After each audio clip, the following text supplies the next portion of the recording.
10 de la mañana con 13 minutos, seguimos Contigo Puebla. Soy Luis Fernando Soto, estoy en Twitter, @LuisFerSoto, @Contigo Puebla.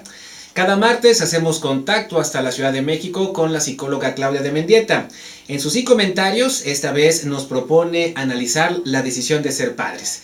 Muchas veces, o no, yo creo que en la gran mayoría de las ocasiones que vemos en nuestro país, pues sobre todo a jóvenes decidiendo ser padres o ya más bien obligados por las circunstancias, nos preguntamos, híjole, ¿qué van a hacer, qué va a hacer de sus hijos? ¿Y ellos estarán preparados como para darles la educación o tendrán los conocimientos suficientes como para poder tener un trabajo y poderles dar el dinero suficiente? Es decir, poderlos mantener con dignidad. Esta decisión, ¿cómo se enfrenta? ¿Cómo se ve desde la perspectiva de la psicología? Claudia de Mendieta, muy buenos días, te escuchamos. Hola, ¿qué tal? Muy buenos días Luis, buenos días al auditorio, como cada martes aquí un gusto saludarlos. Pues sí, yo creo que es un tema de mucha reflexión, ¿no? Yo creo que necesita mucha reflexión porque normalmente, o digamos lo que ocurre, que se observa con cierta frecuencia, es que no hay una planeación de los hijos en muchos de los casos.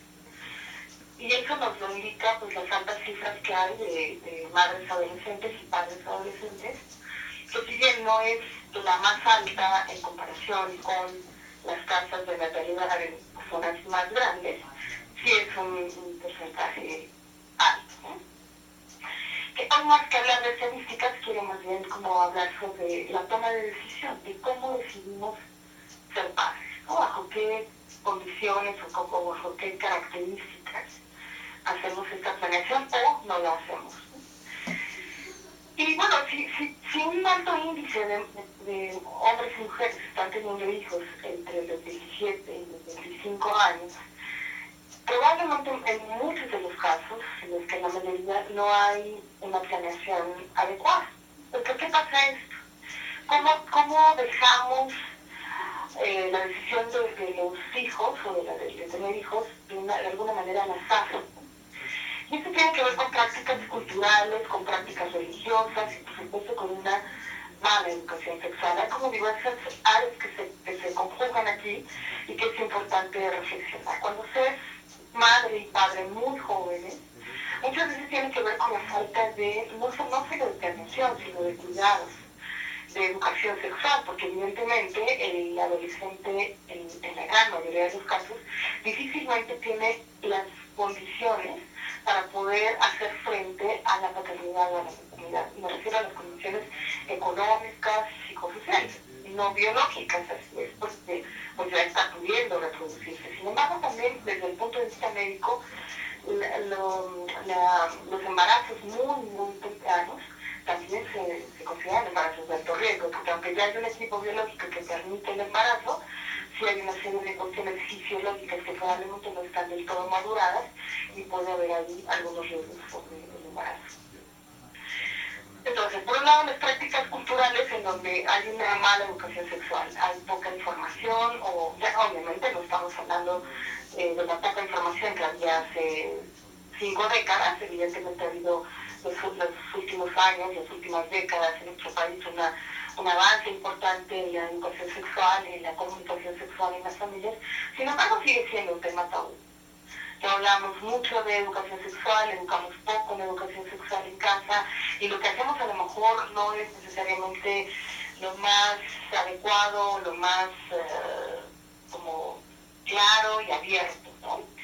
Y bueno, esto nos daría para un gran tema de otro programa que me encantaría platicar sobre la reproducción sexual y la educación sexual. Pero bueno, el punto es que hay un factor ahí que tiene que ver con la mala educación sexual, ¿no? Es mejor no hablar del condón con los hijos, es mejor no hablar de ciertos cuidados en las prácticas sexuales, porque de alguna manera hay una creencia cultural en donde se piensa que si se habla de esto se fomenta, y no necesariamente, ¿no? De hecho hay estudios que demuestran cómo la información abierta y clara no fomenta el acto, sino lo retrasa. Pero lo podemos hablar en otro programa.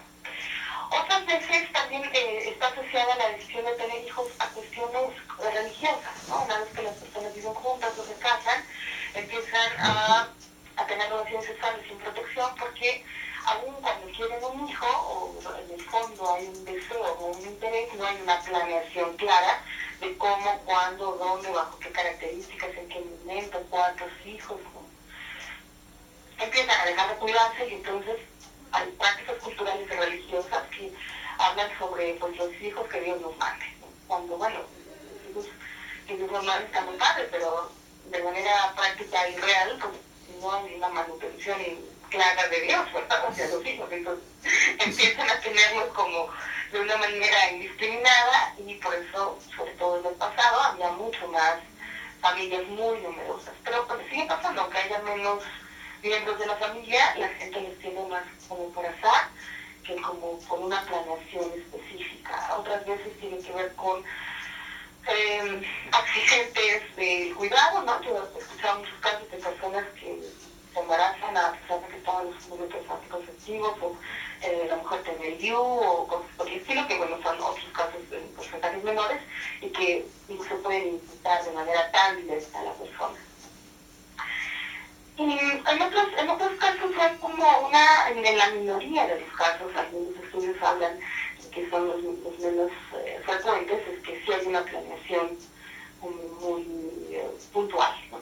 ¿Y por qué es tan importante planear un hijo? Hay varias variables que pueden implicarse, que pueden afectar de manera negativa el desarrollo de tanto a nivel biológico, psicológico y social de los hijos y por supuesto de los padres también. Si planeamos, si establecemos fechas, si acordamos con la pareja cuántos, cómo, en dónde, en qué momentos, también prevenimos muchos factores de salud, porque hay otra problemática social, es que muchos de los nacimientos tienen complicaciones importantes durante el embarazo, durante el parto y posteriormente al parto, derivados de un mal cuidado durante el embarazo. Por ejemplo, si yo no sé que estoy embarazada y sigo haciendo mi vida normal, y si además a esto le sumo que tengo prácticas no tan saludables como fumar o beber alcohol o tomar cierto tipo de drogas, las 5 semanas, por ejemplo, de la gestación son elementales para la migración neuronal, que es donde justamente puede haber alteraciones importantes en el desarrollo del cerebro. Entonces, es un niño que viene ya con una problemática y que además ni siquiera la madre se enteró, ¿no? Hasta que el embarazo probablemente estaba muy avanzado. Entonces, bueno, esto es por un ejemplo. Hay muchas complicaciones que pueden ser a nivel biológico, a nivel de desarrollo, de maduración del producto, del feto, y que pueden dañar seriamente al hijo. Y esto tiene que ver con la falta de planeación, porque si yo sé que estoy embarazada, o que lo estoy buscando desde el momento en el que ya estoy haciendo la tarea para embarazarme, pues empiezo a tener una serie de cuidados previos y durante, ¿no? Se recomienda que si la persona fuma, deje de fumar algunos meses antes, consuma meses antes ácido fólico, por ejemplo, que es muy importante para la prevención de algunos problemas anatómicos y de formación del cuerpo, entre otras cosas. Y entonces tengo tiempo suficiente para poder tomar ácido fólico, para poder dejar de fumar, mejorar mi calidad nutricional, por ejemplo. Y todo esto va en retribución o en beneficio del desarrollo normal y sano de ese producto. Y luego, otro factor importante es que además, una vez que se planeó, una vez que nace el bebé, tengo también otras condiciones ambientales de acuerdo a mi estatus socioeconómico que permitan mejorar o mantener una calidad de vida adecuada para los padres y para el hijo, ¿no? Que puedan tener acceso a los sistemas de salud, que los padres hayan podido tener algún ahorro, aunque sea mínimo, para poder hacer frente a las necesidades inmediatas del primer año de vida. Planear cómo van a resolver otras cuestiones de espacio, de educación. Cuando no hay esta planeación, entonces todo ocurre al azar, y evidentemente amamos a los hijos y en la mayoría de los casos enfrentamos la paternidad como mejor podemos y le damos respuesta y solución, evidentemente, al nacimiento de ese hijo, pero no es lo mismo el estrés que se va a generar si no tengo una forma de organización y de anticipación a las necesidades que sí tengo ese estatus o ese estado, tanto económico como ambiental, para poder hacer frente. No es lo más adecuado, ¿no?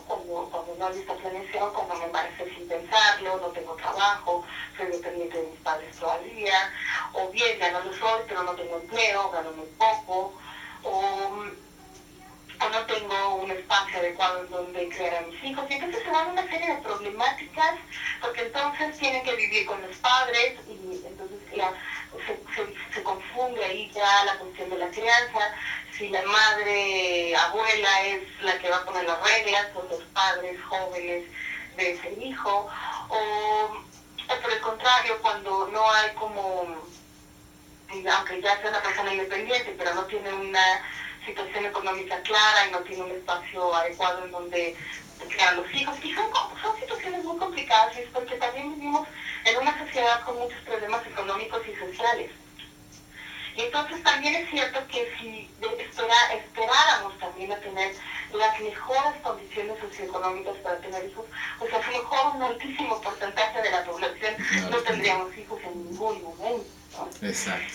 Entonces, no estoy tratando tampoco de decir que tenemos que tener una solvencia económica excelente y un momento adecuado de vida perfecto, pero sí una planeación. Yo invitaría a nuestro auditorio a reflexionar, quienes aún no son padres, primero preguntarnos, ¿quiero tener hijos? ¿Sí o no? Es una respuesta muy difícil, porque si le damos de entrada solamente porque hay una exigencia social, o porque eso es lo que hay que hacer, o porque después de cierta edad es lo que sigue, ahí tenemos un problema, ¿no? La pregunta es si desde el fondo, desde mi deseo de ser padre, realmente hay algo que me mueve, donde en verdad me imagino en el rol de padre, asumiéndolo, ejercitándolo, con todas las implicaciones que esto tiene, y con todo lo que implica renunciar a otras cosas y a otro estilo de vida, que a lo mejor no me lo he pensado muy bien. De pronto tenemos hijos con inercia, porque eso es lo que hay que hacer, porque eso es lo que nos toca, porque los padres quieren ser abuelos, porque ya tengo más de 30, pero esos no son personas suficientes para traer al mundo una vida, ¿no? De la que vamos a ser responsables, y que es algo terriblemente, pero también maravillosamente, de una alta responsabilidad. Altísima responsabilidad, y la responsabilidad que implica el amor, la entrega, ¿no? A final de cuentas, son los hechos, son los actos que realizan los padres los que van formando poco a poco ese nuevo ser humano, ese nuevo ciudadano, si lo vemos desde el punto de vista político, y que pues bueno, su vida y lo que sus padres le transmitan pues va a repercutir no solamente en sus acciones, sino en todo su entorno. Realmente es ver hacia el futuro. Se necesita, yo creo, mucho amor, mucha entrega, pero sobre todo una gran capacidad crítica para decir, bueno, yo realmente podría hacerla. Y pues hay muchos chavitos, hay mucha gente pequeñita en el mundo que necesita apoyo, ¿no? Muchas veces quienes no tienen la suerte de ser padres por cuestiones naturales, pues lo pueden ser por adopción, lo pueden ser por otras vías.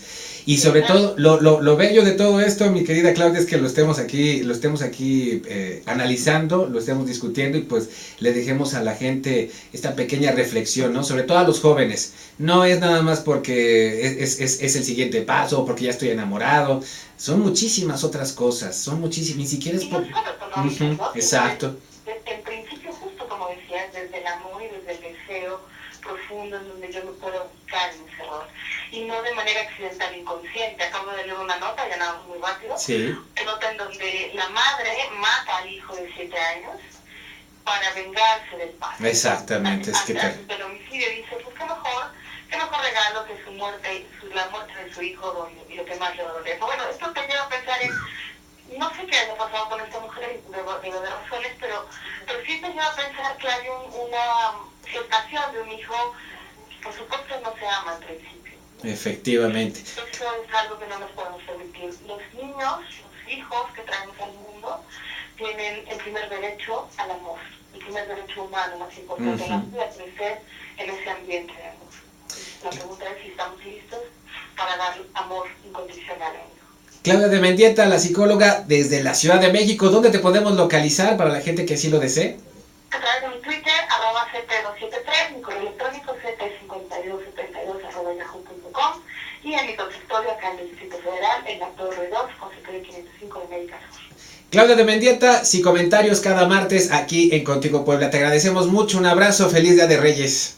Gracias, felicidades también para todos ustedes. Un abrazo, nos escuchamos la próxima semana. Muchísimas gracias, son las 10 de la mañana con 28 minutos, vamos a hacer una pausa, después aquí en el estudio, dos candidatos independientes, dos candidatos ciudadanos que buscan una diputación federal en Puebla, Jorge Torres y Bernardo Hinojosa, vamos a platicar con ellos después de esta breve pausa, seguimos contigo Puebla.